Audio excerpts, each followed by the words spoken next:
It's midday. A very good afternoon to you and welcome to the Citi Prime News on 97.3 Citi FM. We are live from our studios at number 11 Dr. Martin Loop in Adabraka, Accra.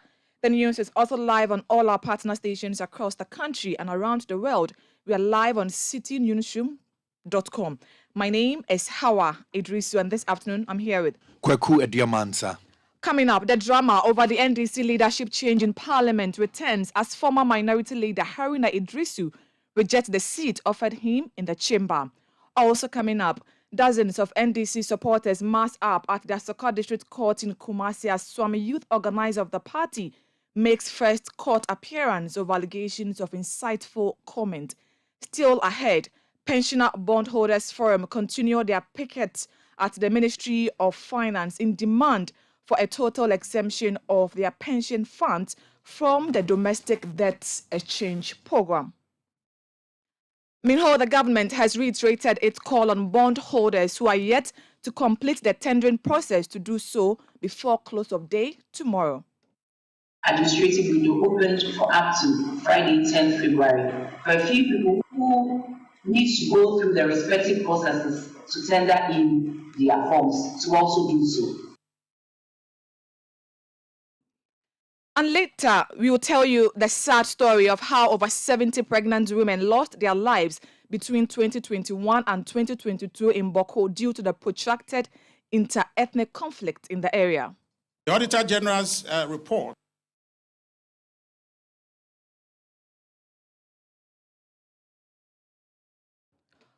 All that and more on Citi Prime News, which is also live on all our affiliates across the country. Western region, we are live on Beach FM 105.5 in Takoradi, Sky Power 93.5, also in Takoradi. Bono region, Greener FM 95.9 in Sunyani.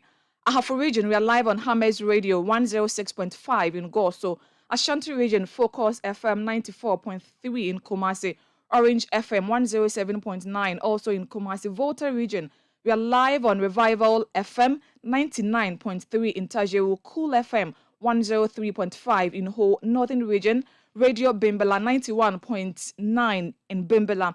Upper East, we are live on Tanga FM 93.7 in Bolgatanga, and Upper West Region, we are live on Tunsong FM 97.3 in Wa and Jirapa FM 96.1 in Jirapa. Citi Prime News at 12 midday. Update you on all the running stories and connect you to the newsmakers. We are grateful for choosing us. Now, the former minority leader in Parliament, Haruna Iddrisu, has turned down a seat offered him in Parliament by the leadership of the minority caucus. The MP for Tamale South bemoans that the seat offered him belongs to the Member of Parliament for Esutifi South, Collins Dauda, who, as his senior colleague, hence cannot accept it. He made this during a contribution to a debate on the African Union Convention on Cross-Border Cooperation, also known as the Niamey Convention, while sitting on the seat belonging to the first Deputy Speaker of Parliament, Joseph Osei-Wusu. Let's now go live to the House and speak to our parliamentary correspondent, Ni Ayukwe Okai. Ni, how does this turn out in Parliament? Okay, so Howard, this morning Parliament commenced sessions, and they started with some tributes to the former Member of Parliament for South Tongue, and then afterwards they decided to also debate on a motion that was laid before the House concerning the Niamey Convention. So just as the debate was ongoing, we saw the former minority leader, Haruna Iddrisu, making an entry into the chamber. He initially went to sit on the seat of the MP for Ward Central, that's Rashid Pelpo, and then subsequently moved from there and then went to sit on the seat of the first Deputy Speaker of Parliament, Joseph Osei-Wusu. And then whilst he was sitting there, he also decided to make a contribution to the debate on the Niamey Convention. And just after his submission, he apologized to the first Deputy Speaker of Parliament, who is currently chairing the debate, that's Joseph Osei-Wusu, that he's sorry for taking his chair for the time being, but then he has been offered a seat, and that is supposed to be the seat belonging to the Member of Parliament for Esutifi South, that's Honorable Collins Dauda. But taking the age of Honorable Collins Dowda into consideration, he is a senior colleague in the House, and for somebody who has been well trained, that's his statement. For somebody who has been well trained, it wouldn't be appropriate for him to accept such a seat. So he is willing to accept any other seat, but not that of Collins Dowda. So that was what actually transpired in the chamber. But then he later had to move out of the chamber right after making the submission on the debate. And we also saw the former minority chief whip, that's Mubarak Muntaka Mohammed, also taking the seat for the first time that we had this reshuffle taking place. And he took a seat right behind the MP for Zabila Cletus Avoka in the House. Hawah. Very well. What were the response of the new leadership when the minority leader made those assertions? The former, I beg your pardon. There hasn't been any reaction from the new leadership of the minority caucus. They have just decided to brush it off. I don't know if they would want to comment on it after proceedings, but we could see from the the gesture of the minority chief whip, Governor Kwame Agbojat, that he wasn't so pleased with where the former minority leader Haruna Iddrisu was taken, because he was making some, demanding some answers kind of from his body gesture as to why the former minority leader would go and occupy the seat belonging to the first deputy speaker of Parliament, Joseph Osoryo. But for official comments on it in the House, there hasn't been yet. But Ayiko, since Parliament resumed on Tuesday, have you spotted the seat of the former minority leader? So the seat of the former minority leader, as we all know, has been what is currently being occupied on by the new minority leader, that's Dr. Kesiel Atuforsen. So that particular seat is no more belonging to him. And from what he said, he was allocated the seat of Collins Dowda, but he says he cannot accept that. Very well. Now, did Muntaka have any issue with where he was given his seat? For now, he also hasn't made any comment on his seat yet, but then from a video that I think that I've said, we could just tell from his gesture that he was exchanging pleasantries with his colleagues around him when he came to sit down. Hawah. Very well. So when the former minority leader took the seat of the first deputy speaker, did the first deputy speaker have anything to say? No, nobody actually made a comment until he personally stood up to say something or contribute to the debate and subsequently make known why he has decided to take the speaker's chair, the first deputy speaker's chair. Very well. Anything else happening on the floor of the House? So the debate is still ongoing, and members of the House are making contributions to the Miami Convention made before the House.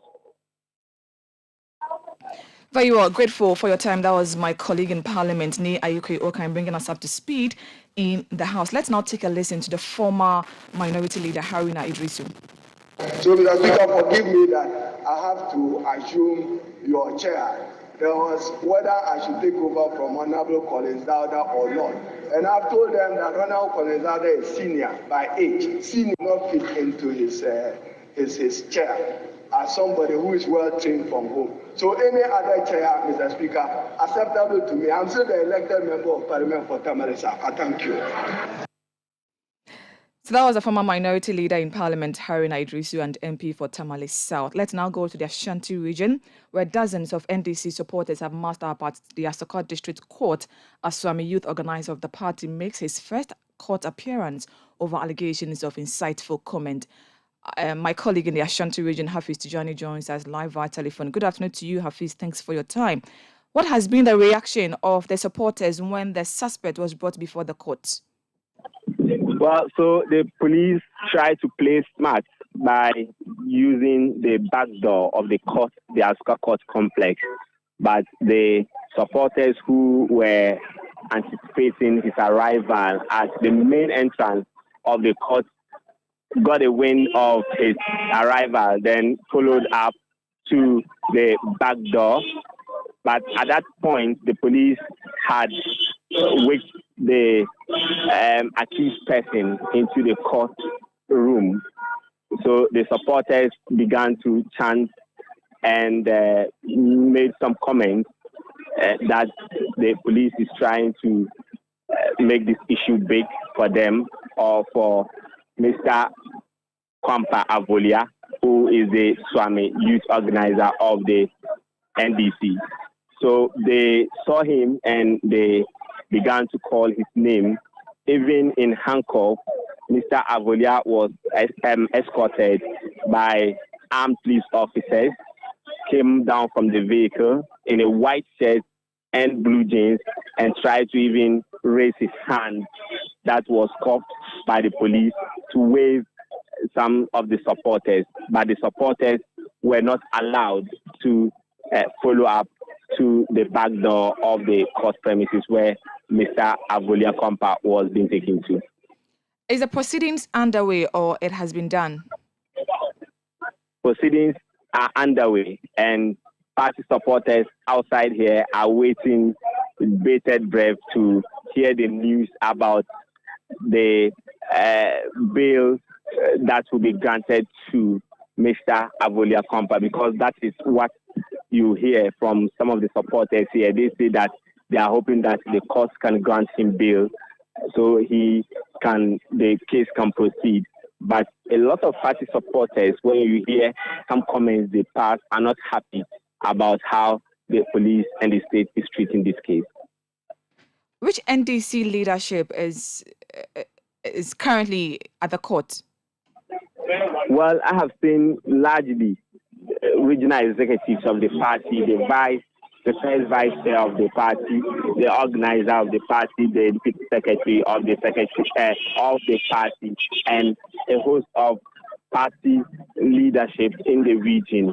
I have not seen any national executive, as we saw yesterday, the national organizer of the party leading the other executives and party supporters when Mr. Avolia Kwampa was taken to the police station. Very well, we'll leave it here. We'll come back to you when the court makes a pronouncement whether the suspect will be granted bail or not. That was my colleague in the Ashanti region, Hafiz Tijani, bringing us up to speed on the court case, which is currently underway. We understand dozens of NDC supporters have massed up at the Asoko District Court in Kumasi. We'll bring you updates shortly or in our subsequent bulletins. Kwaku will bring us our next story. Now, the governing New Patriotic Party, the NPP, says it is taking on the Auditor General for what they call a wrong impression created to spite the government.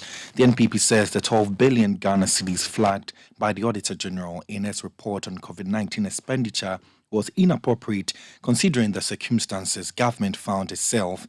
It comes after the Attorney General and the Minister of Justice, Godfred Yeboadame, also questioned aspects of the report and why it was made public. The Director of Communications for the NPP, Richard Anyagba, at a press conference says the Auditor General needed to do due diligence before making public his report on the COVID-19 expenditure.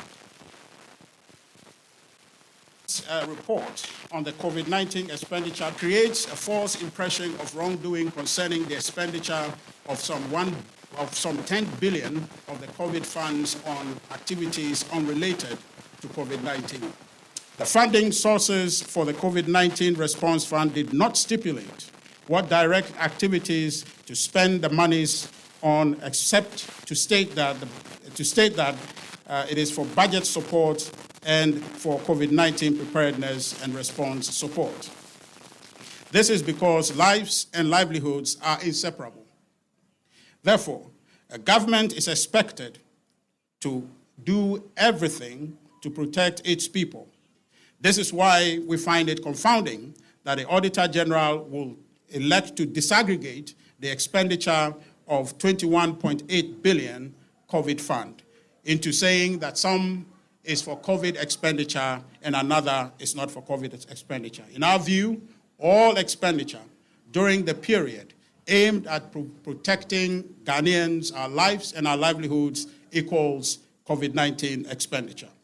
The infraction cited against the Ministry of Information, which the NDC appears to be harping on, is a product of a breach of the regular audit procedure.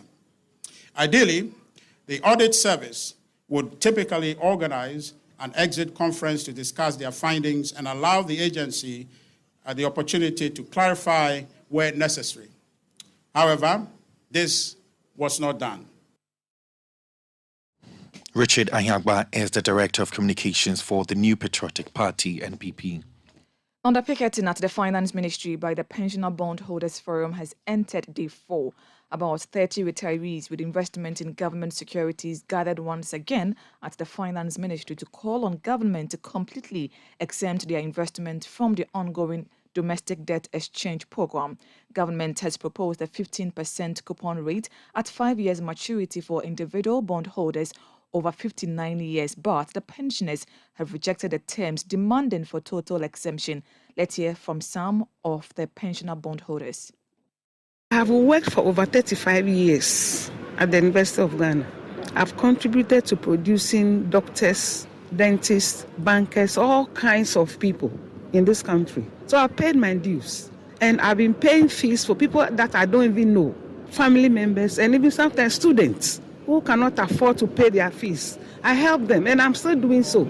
So if this thing is taken away from me, I'm going to suffer. The people who depend on me will also suffer. So for me, it's a very serious thing, and I don't want anybody to touch my coupons. I plan my life around it, and nobody has the right to touch it at all, in any form or in any way. I'm 81. Why have you decided to join this protest? Because I can't participate. I can't. 81. How can I wait for 5 years or 15 years? How can I wait? I can't. And I need money for my dialysis. I have a kidney problem. How much is that costing you? I'm about to start. I don't know how much. But I know it's expensive.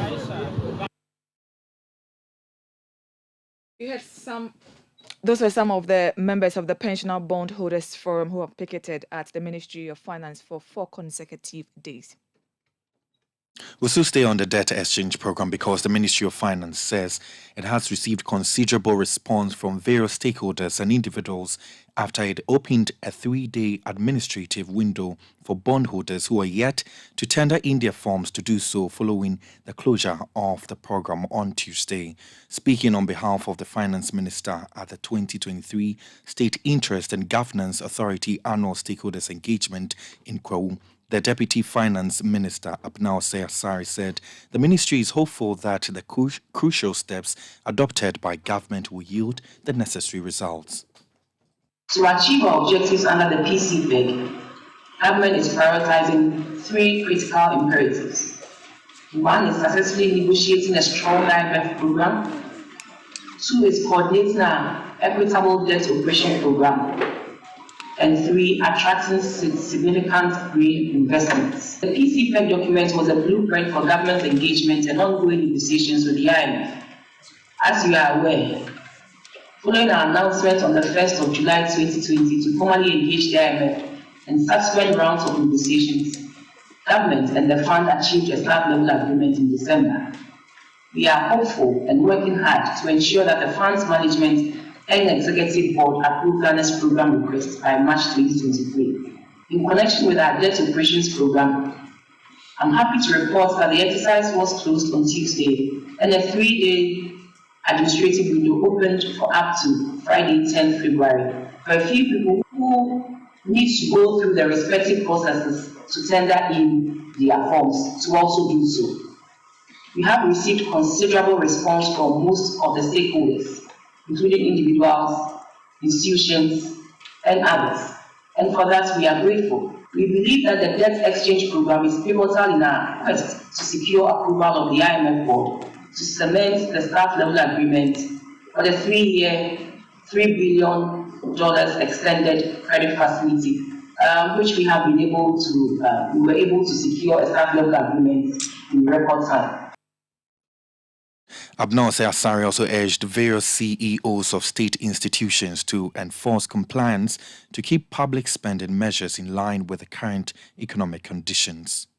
As key players engaged at different levels in the oversight and management of specified entities, the importance of our roles in engineering a complete turnaround in our economic fortunes cannot be overemphasized. Ansah is a Deputy Finance Minister. On his part, the Minister for Public Enterprises, Joseph Kujo, who indicated that the Ministry of Finance may no longer be in the position to issue checks to agencies, and challenged all heads to be sensitive to the current economic situation and adopt strategic management skills. He noted that the state ownership policy, which is intended to harmonize the Public Financial Management Act with SIGA Act, is at the final stages of approval. First is the introduction of the Public Enterprises League Table, a ranking system that grades all specified entities in linear order based on performance, in line with the key performance indicators set in their respective performance contract negotiated and signed with SIGA. These KPIs are finance and economic, efficiency and productivity, other dynamic effects including innovation and deployment of digitalization and so on, as well as management improvement, project and corporate governance compliances. The Maiden Pelt Award, which saw TPC named the overall best specified entity of the year, is based on this league table, which is intended to encourage healthy competition among specified entities. A few days ago, we reached yet another historic landmark in the management of specified entities in the country. That was the Minister for Public Enterprises, Joseph Kujo. Now, speaking at the same event, the Governor of the Bank of Ghana, Dr. Ernest Addison, reiterated that the BOG has not been reckless in this period of economic crisis. He noted that the central bank stepped in to smoothing the economy situation, and it is still focused on its mandate to bring down inflation. We started 2022 with the downgrading of our economy, and therefore this source of financing was not available. In addition to that, as my colleague, the Deputy Minister, said, the revenue measures were not working. We were in a situation in which the revenue forecast for the year were performing below targets. Now, all of this meant that government financing was in a lot of trouble. Expenditures needed to be undertaken, and there was really no money. And under the circumstances, the central bank had to step in to help us go through this difficult patch. Now, it's important to recognize that we could have gone into this crisis much earlier than we went into if the Bank of Ghana hadn't stepped in to sort of smoothen the path. There were a lot of people who came into the country and were surprised about the fact that they didn't see any sign of crisis anywhere. Where is the crisis? You don't see any crisis in Ghana. Yes, you didn't see the crisis because the central bank was helping to manage the situation. That was the Governor of the Bank of Ghana, Dr. Ernest Addison. You are still listening to the Citi Prime News on 97.3 Citi FM. Still to come, we'll tell you the sad story of how over 70 pregnant women lost their lives between 2021 and 2022 in Bawku due to the protracted inter-ethnic conflict in the area. Citi Prime News at 12 midday. Update you on all the running stories and connects you to the newsmakers.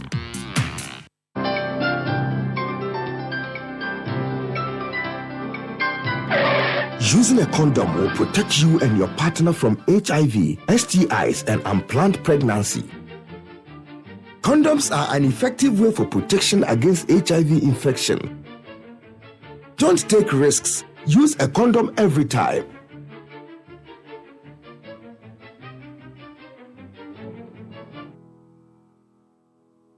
Always come prepared.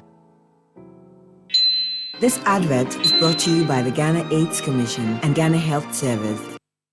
Citi Prime News at 12 midday.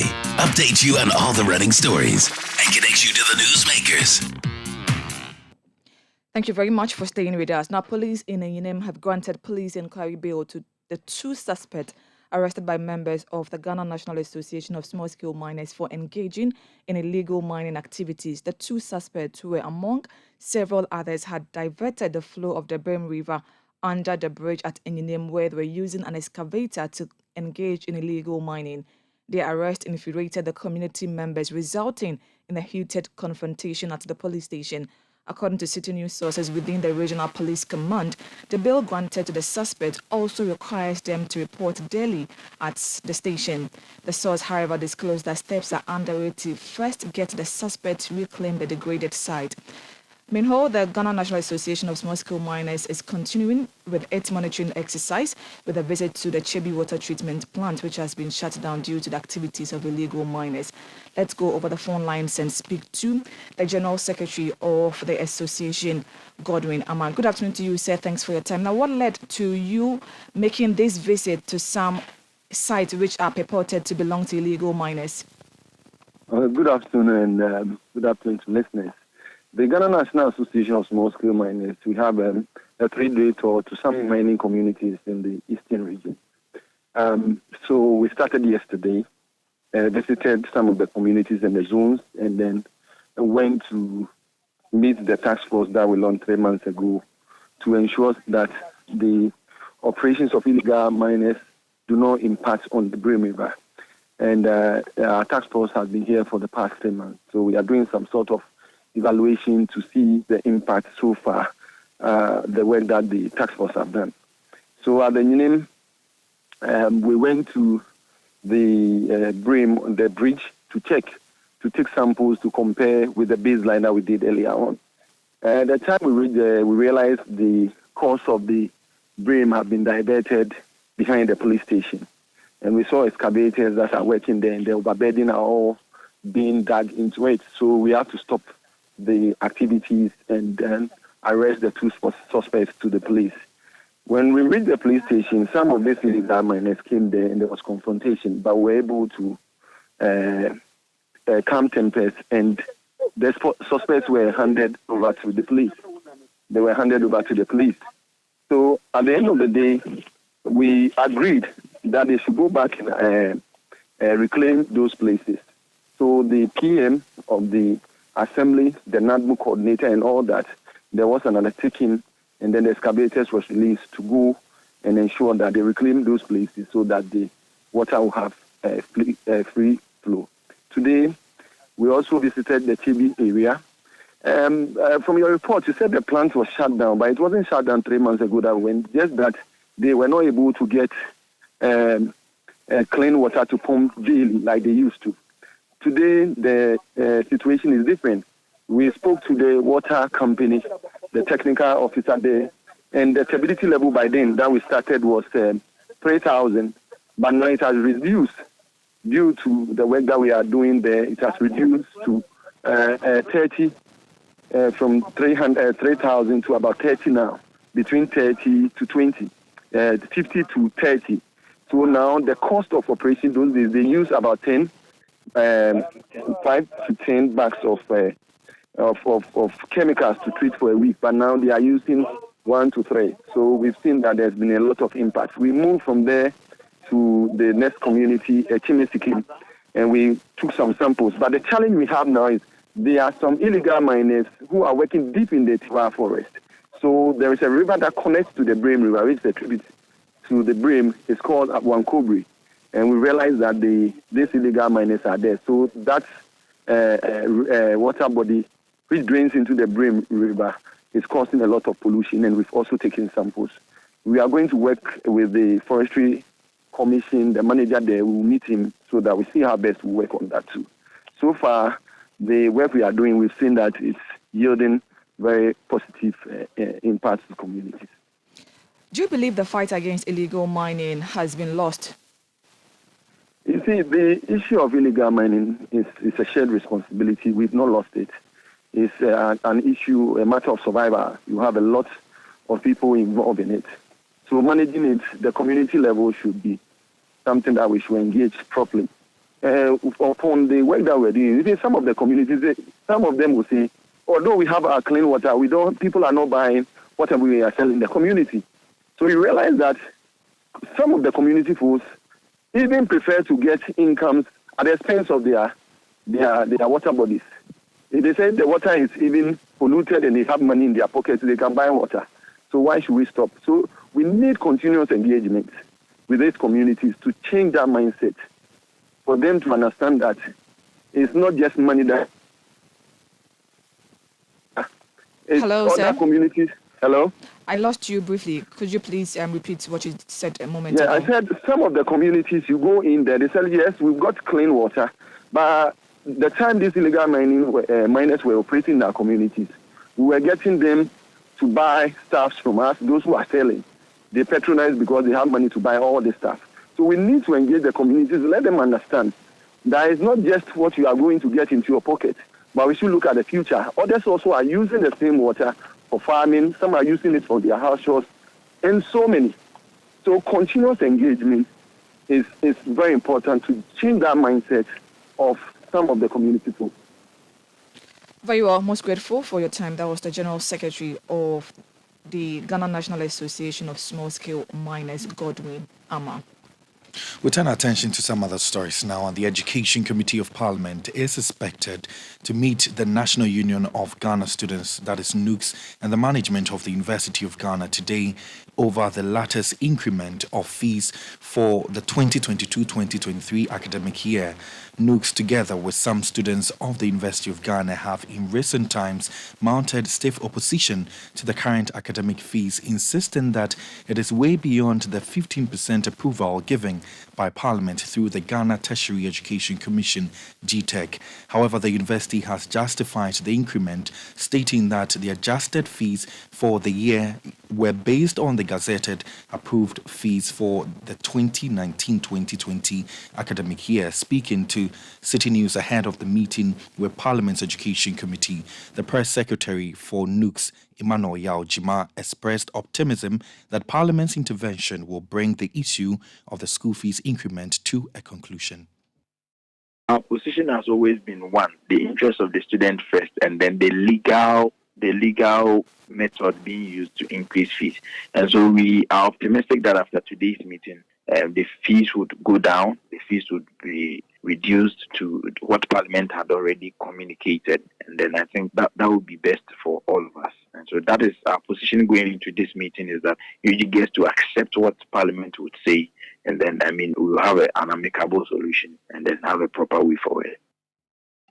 Press Secretary for the National Union of Ghana Students, NUGS, Emmanuel Yaojima speaking.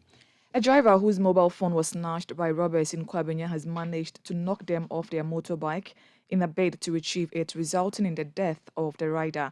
The rider's accomplice, however, managed to escape after the incident. The owner of the mobile phone, who was driving a Toyota Vitz vehicle, knocked down the robbers at the Kwabenya Musuku roundabout in Accra on Wednesday. His car somersaulted and ran into an electric pole, resulting in serious injuries to him. The driver of the vehicle is currently receiving treatment at the hospital. Personnel of the Ghana Police Service were called to the scene of the accident. Now, some mothers in the Sanerigu municipality are appealing to the Ghana Health Service to make available measles vaccines and other vaccines under the expanded immunization program. According to the mothers, hospitals in the area have not had vaccines available for about a month now. The northern region is currently facing a measles outbreak which started in October last year. Meanwhile, the acting Northern Regional Director of Health, Brema Baba Abubakar, has denied reports of vaccine shortage in the region. Citi News checks at some health facilities in Savelugu, Tamale and Sanerigu confirmed the non-availability of vaccines. Here are some mothers speaking to Citi News. We, the mothers, say there's no vaccine. Even if you're even pregnant, you go to the weighing. You yourself to go and buy medicine. So I will go every month. And if I go every month, they'll say there's no vaccine. All the hospitals in Northern region here, they're not having them. My baby is 6 months now. But after we are up to 40 days, we went there first. And they gave us the vaccine. Other months we went there and they gave us the other one. But the last one, whenever we went there, that the vaccine is not there. I went there like 3 months now. and they are still telling me that the vaccine is not yet come. I decided to go to other hospitals, but I heard some people saying that other hospitals there is the same problem. I haven't, because many people are saying they went there and it's not there. So for that matter, I'm not able to go. If the disease attack my child, I'll be sad or I'll be disturbed. So I didn't go. I don't want the disease to attack my child, so I've not been going to public places because the disease is very horrible. So we don't want it to attack our children. So we are appealing the government to provide the medicines for us. So here there's some mothers in the northern region who are struggling to access measles vaccines for their babies. The Ghana Pentecostal and Charismatic Council has joined calls for the downsizing of government in the wake of the current economic challenges. The Christian body emphasized that it is important government demonstrate a strong sense of burden sharing to encourage key bondholders to fully accept the domestic debt exchange program voluntarily to help the country make its debt sustainable. Speaking to Citi News, the General Secretary of the Ghana Pentecostal and Charismatic Council, Emmanuel Ni Okule Tete, says government can review some of its flagship programs and projects it's seeking to implement in order to make some gains for the economy. Currently, Ghana is in some difficult place economically. And so that is what has put us into the domestic debt exchange, the program which has been going on with a lot of difficulty also that the government is facing in getting the individual bondholders and the pension fund managers and others to get on board. As a way of suggestion, the Ghana Pentecostal and Charismatic Council is also considering the possibility of government reducing its expenditure so that we can mobilize some money from that activity of reducing our expenditure, downsizing, the government machinery, reviewing some flagship programs and projects that the government is seeking to implement now, so that some gains can be made there to also not only to generate the funds from the government side, but that will also start the confidence of the citizens. They will recognize the effort of government and also be more willing to come on board. That was the General Secretary of the Ghana Pentecostal and Charismatic Council, Emmanuel Ni Okule Tete. Now, fund management company Databank has appealed to school authorities to extend the deadline for the payment of school fees due to challenges on the bond market. The investment company said the call for extension is due to its inability to pay customers securities as a result of government's effort to manage its debt through the domestic debt exchange program. It added that despite this challenge, the relevance of access to quality education cannot be downplayed, hence the need to pre-inform school authorities.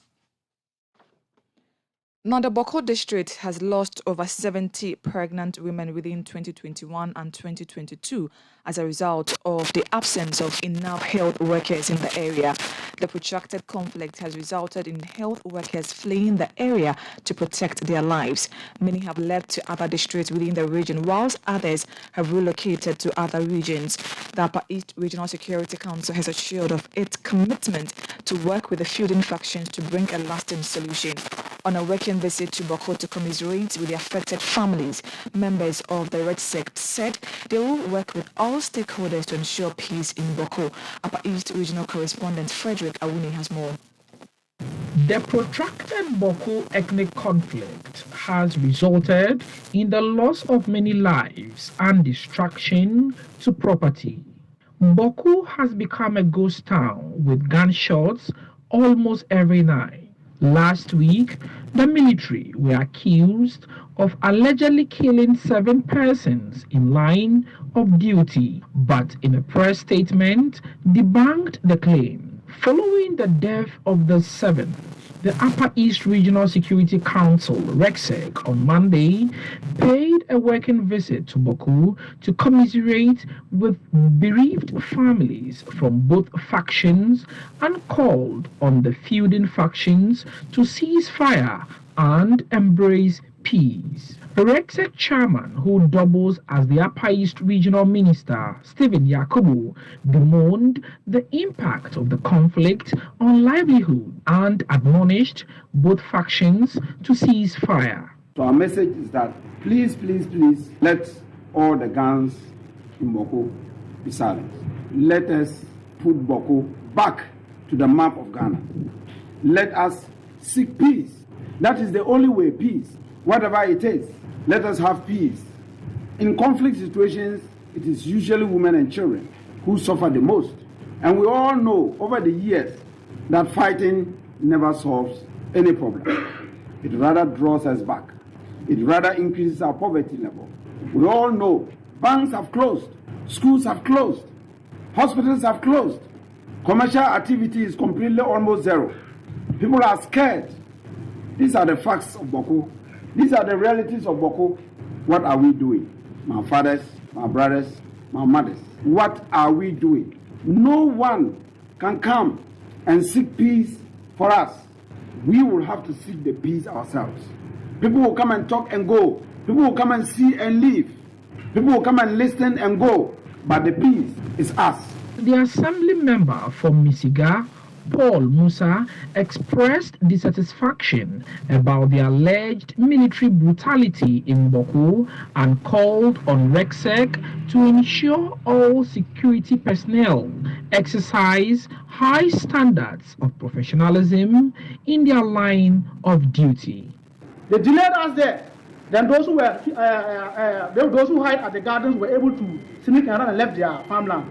Before that, I didn't even know that they came about 7 people. I only knew of that innocent boy. But after everything, when they were questioning me, I was giving them their answers. All of a sudden, one of them came with a gun. He wanted to shoot me, then they gave him a sign that he shouldn't do that. Then he cocked it and removed the bullet, they removed the maga, then he now used the gun on me. He hit me to the extent that I have to protect myself by using my hand and protect myself because I would have been killed.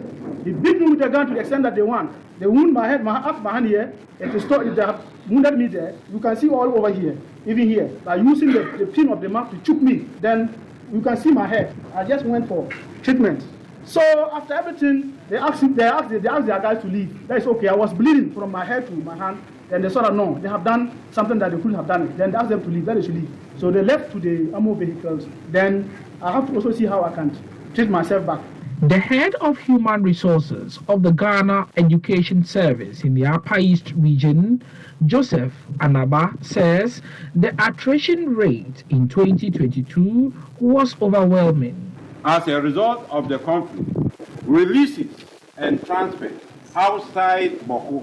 In 2021, 30 teachers left Bawku municipality to other districts within the region. 28 went beyond the region, but in 2022, inter-district transfers alone was 95 left Bawku municipality to other districts in the region, and 85 teachers left Bawku to other regions in the nation. You can see clearly that the releases for 2022 from Bawku is very great. And so, as a result of the conflict in Bawku have robbed us of a teacher of Methodist Junior High School. A senior public health officer at the Regional Health Directorate, Suleimana Majid, also bemoaned the impact of the conflict on essential services such as health and appealed for peace in Bawku. We've also seen that women who are actually pregnant and would have wished that they get quick access to delivery, because if a woman is actually pregnant, it's the life of the woman as well as the life of the baby who is yet to be born. Within 2021-2022, in Bawku alone, we have lost as many as 70 of mothers who are dying because they wish they could get access to health workers to be able to give them timely health interventions. Putting these two alone will tell us that there is actually a devastating effect of the conflict in Bawku. Bawku is a major hospital. The Bawku Hospital is a major hospital that sees to all other adjoining districts. When there is a problem, the only place they feel that they can run to seek for quality and advanced healthcare is Bawku Private Hospital. Currently, when you enter there, it looks like a ghost town. We have people who, by no force of theirs, is having HIV. Between the period of 2020, 2021, 2022, we have over 703 of our people who have HIV who have gone back to their homes and they are not able to come back and get their treatment. And out of this, we have over 300 of them dying because they are not able to get access to the HIV drug. And they are not able to get it because the health workers feel unsafe. When it happens, they are not able to come and have access to the facility. And the clients too are unable to come to the facility for fear that when I come out, I will be killed. Apart from that, the other implication is that when we want to post any doctor, any nurse, any midwife to Bawku, and even the adjoining district, the only thing is that I cannot go. I won't be able to go because my family says it is not secure for me to come. Spokesperson for the leader of Mapuches in Bawku, Iddrisu Abubakar, admonished RECSEC to remove all illegal barriers in Bawku to foster integration and peace to the area. Now, Bawku, there is total disintegration. Animal market have been divided into. The main market have been divided into two. A lorry station have been divided into two. Fine, we know it's for a reason. That's why everyone wants to be at where he or she will be seen. For time being, we don't hold anyone. But what have we seen? There is an illegal barrier at Savunga. There is an illegal barrier at Moguri. Any vehicle through this place coming into township will be stopped and directed to pass the other round and go to highways. Any vehicle coming from B2 Mognore other side, they will block it and ask that they should pass the other round. Any vehicle coming from Accra, pass through town, they will stop it and ask that they should drop all the passengers there. The report was put together by Upper East Regional Correspondent Frederick Awuni. Now, self-styled evangelist Patricia Esidua alias Nana Grada has once again been hauled before an Accra Circuit Court, this time for sharing the naked pictures of one Emmanuel Apia on live television while making mockery of him. Agrada, who is already before two separate courts on defrauding by false pretenses and other charges, has also been accused of distributing naked pictures on social media platforms. Court documents indicate that the TV show on which the naked pictures were shared on was also streamed on YouTube and Facebook, where a witness in the case saw it and informed the complainant. She has been charged together with four others on 2 counts of abetment of crime and non-consensual sharing of intimate image, contrary to Section 67 of the Cybersecurity Act 2020. The accused persons pleaded not guilty to the charges and were admitted to 100,000 Ghana cedis bail with 3 sureties each by the court presided over by Her Honor Evelyn Asamoah. You are still listening to the Citi Prime News on 97.3 Citi FM. When we return, we have more for you on how far plans have reached for this year's Heritage Caravan. Please don't go away. Citi Prime News at 12 midday. Update you on all the running stories and connect you to the newsmakers. More. It's something we're promised a lot these days. But what does more actually look like? Well, in Emirates Economy, it's endless entertainment on the biggest screens in the sky plus live sport. That's more. Gourmet cuisine that gives you a taste of your destination, served with free-flowing drinks. That's more. Special meals and toys for kids to keep your little explorers happy. That's more. So whichever way you look at it, more really does mean more in Emirates Economy. Fly Emirates. Fly better. It's the month of love. Why are you getting your loved one this Valentine? No matter how big or small your package is, Ghana Post will be there to deliver from door to door to door to door for your loved one. Yes, you heard right. Anywhere in Accra. Not just in Accra, but Kumasi as well. For just 30 Ghana cedis. It's the Vows on Wheels promo. Hey, Mashale, any delivery to the campus there, it'll be just 10 cedis, so whether Accra or Kumasi. And to the vendors, it's just 25 Ghana cedis. This Vows Day special promo by Ghana Post Courier Service. Kicks off from the 13th to the 28th of February 2023. Shall make Ghana Post carry your packages, go give your loved ones home. If you know be so way, they lose that way, go catch the way you are happy now. Mama babies are said now for crack or yeah, dang. Call us or send us a WhatsApp to schedule a pickup on 0542 527004 or 0268 001944. Vows on Wheels, carry love to its destination. Terms and conditions apply. Citi Prime News at 12 midday. Update you on all the running stories and connect you to the newsmakers. You're welcome back. Now, there is growing call for the legalization of marijuana in Ghana after the Narcotics Control Commission destroyed 50 million cedis worth of the substance as part of its mandate. Currently in Ghana, the laws prohibit the use and cultivation of the product despite its huge economic potentials. Fred, who has more in the following reports. Weed or marijuana, also known locally as ganja, tampi, pipiripi, Abusam Tawa, and many more, remains one of the dreaded drugs due to its negative impact on people's life when abused. There are, however, growing calls for it to be legalized in Ghana. According to Yorkshire Head Supply Chain Map report, the cannabis industry globally currently holds a total wealth of about £3.3 billion as at 2019, with the potential to grow by 16% in the next 5 years, according to Grandview Research. In 2019, 3.8 million tons of herb and its products, including creams, fiber, and oil, were exported globally, equivalent to £4.5 billion. According to the United Nations Comstrade, India is the main exporter of herb, with 27% production of the total global figure. China is the second largest producer. United States, Burkina Faso, and Ghana as key exporter countries between 2015 and 2019 of the United Nations Comstrade report.